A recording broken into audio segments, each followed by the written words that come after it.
Good morning everyone, my name is Michelle. I hope you're doing well. Welcome to another video. It is Saturday morning, it is another windy one and another big test for the Fancy Pants lapel mic.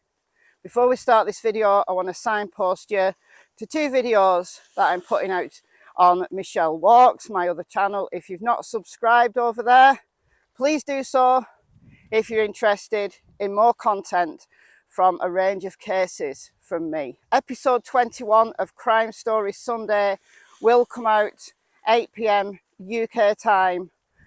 That'll be tomorrow. I'll release a YouTube short later this afternoon over on Michelle Walks to tell you what case it is. It's one of the cases that really got me into studying historical crimes, so I hope you enjoy it. It's an interesting one. Secondly, I'm going to do an episode of Where Is. Straight after I record this video, I'm going to record that video, and this video that you're watching now and that video will probably come out around the same time. I'm not sure which one will come out first, but that will be Where Is 19-year-old Dylan Rounds. A very mysterious disappearance, a young man who's been missing for 2 weeks. Look out for both of those things over on Michelle Walks today. So let's get into this video. And I'm going to talk once again about the Summer Wells case. I'm going to talk about some things that have come up over the last 24 hours. And also I'm going to talk a little bit about the text between Jodisue and Andy. And do they confirm what Sheriff Ronnie Lawson has said, that the scream that Jodisue allegedly heard, went on the news talking about it, that her adult son went on the news talking about it? He says it's unfounded. Is Sheriff Ronnie Lawson right?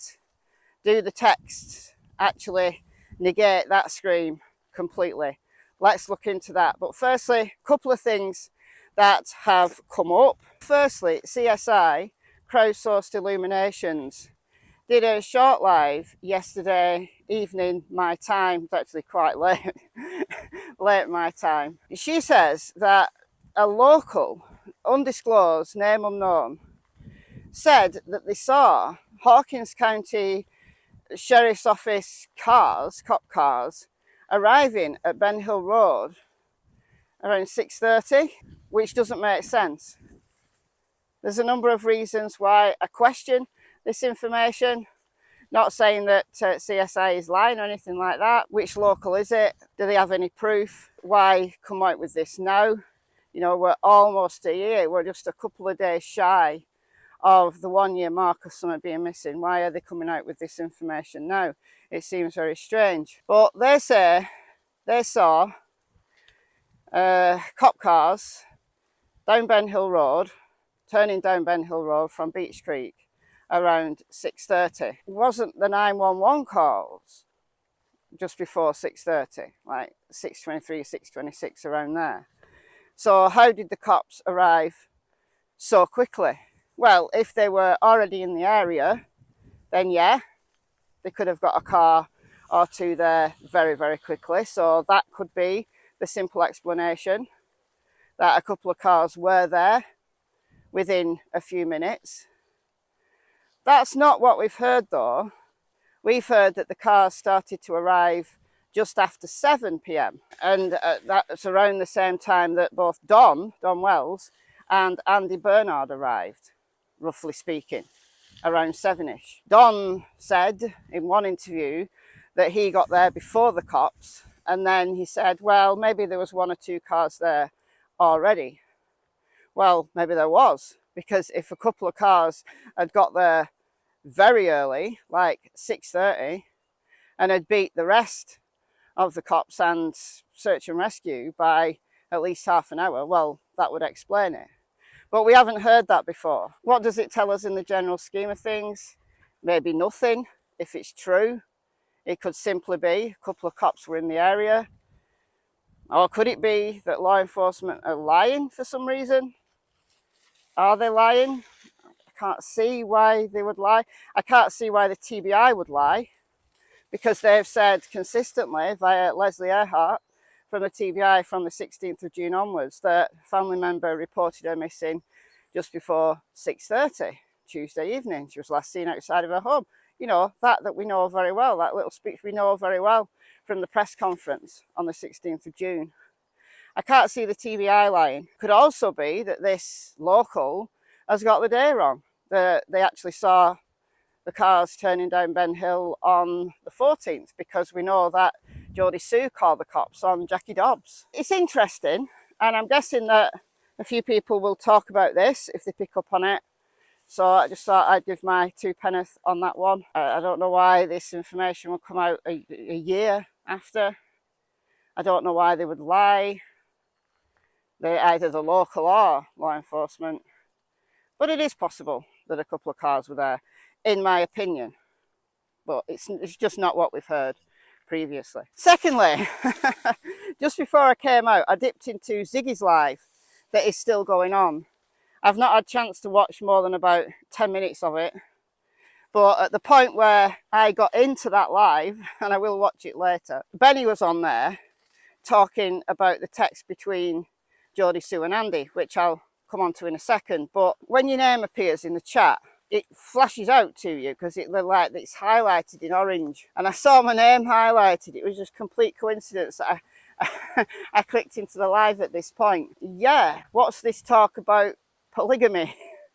Are people really saying that polygamy was practiced there on Beech Creek or in East Tennessee? Yes, I have done in-depth investigations into the genealogies of the ancestors of the people who we talk about today. And no, there's no suggestion of polygamy in the records, because marrying more than one person at once is illegal in Tennessee, isn't it? So no, that wouldn't come up in historical records. There could be occasions of bigamy where somebody marries 2 people at once, usually unknown to either party. They end up married twice because they don't get divorced. Yeah, there's always instances of that. But polygamy as a practice, there's no evidence of that. So I don't know what's been said, and I thought, well, if I saw that, other people will see that, and I want to nip that in the bud. No evidence of polygamy. It certainly doesn't negate people having multiple partners, you know, that may or may not have known each other. But polygamy, the practice of, you know, marrying multiple people, no, we've got no evidence of that. So these texts between Jodisue and Andy, and this graphic that Benny's showing, I don't know who put this together, but I do like it. It shows a timeline, an easy to follow timeline of the texts that were exchanged between Jodisue and Andy on June 15th, 2021. So do these texts negate what Jodisue was saying? Well, yes and no, in my opinion. This graphic, by the way, the texts that are shown on this graphic are on Jodisue's Facebook. Right, so that's where this information has come from. Unless she's deleted them now, I know I've seen them there. So there's that. These are genuinely what was said. So we see there was a text at 4:52, and that's consistent with what Jodisue said. She said the text at 4:52 gave her kind of the time point that she knew she heard the scream 10 to 20 minutes before that text. And her and her son went out on the banking. What was that noise, kind of thing? They went out, had a look, didn't see anything, and went back in the cabin. But there's no mention of the scream. If you heard an unusual noise, right, given that you're hypervigilant, given that Jackie Dobbs had been there the day before, and that they've been so insistent in driving Jackie Dobbs away, that on the evening of the 14th, allegedly, they went all around the hollers trying to find him, call the cops on him and everything. They went looking for him, make sure he'd gone. So an unusual noise like a scream, you would think that Jodisue would mention it to Andy, because they'd been texting throughout the day. She said she heard a noise around 2-ish. So she's up for telling Andy when she hears noises, but yet she didn't tell him about the noise she heard allegedly between 4:30 and 4:42. Is that why Sheriff Lawson has said the scream is unfounded? Because no one else heard it other than her and her children. But even more so, Jodisue has said the cops have seen her phone, have had access to her phone, so they'll have seen this text exchange, and they'll have seen for themselves that indeed there's no mention of the scream, even by Jodisue herself. So what's going on there? So I'm one person who said, yes, the scream happened. I truly believe, I said this just last week, I believe Jodisue heard something. But yet, we have absolutely no evidence that Jodisue heard anything between 4:30 and 4:42 other than the words of her and her son. So is this scream, this story, a lie? Has Jodisue fed that to Candice and Don on the afternoon of June 15th? You know, saying, I'm sorry, I'm sorry.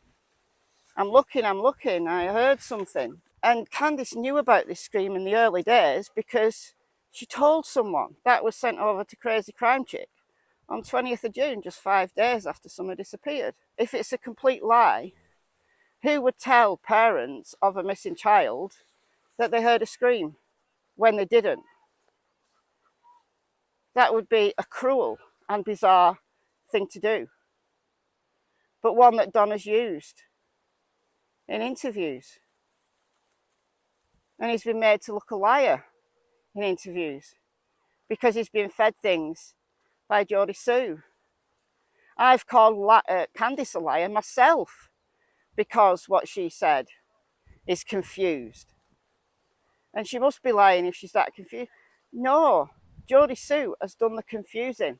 So if there really was no scream, that is a cruel, cruel thing to do. And the question is why? I don't know what's going on behind those trees. I'm sure we're going to find out in a second. Seems to be dogs not coming back when they're told. At least she did. Oh, there we go, some dogs. No. We'll say goodbye here and start the camera up again to film where is 19-year-old Dylan Rounds. Bye for now, guys. Hello.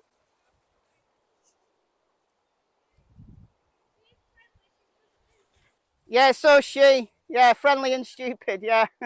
Friendly and stupid. Not stupid, you're actually very intelligent, but you just act stupid. Anyway, see you in a sec.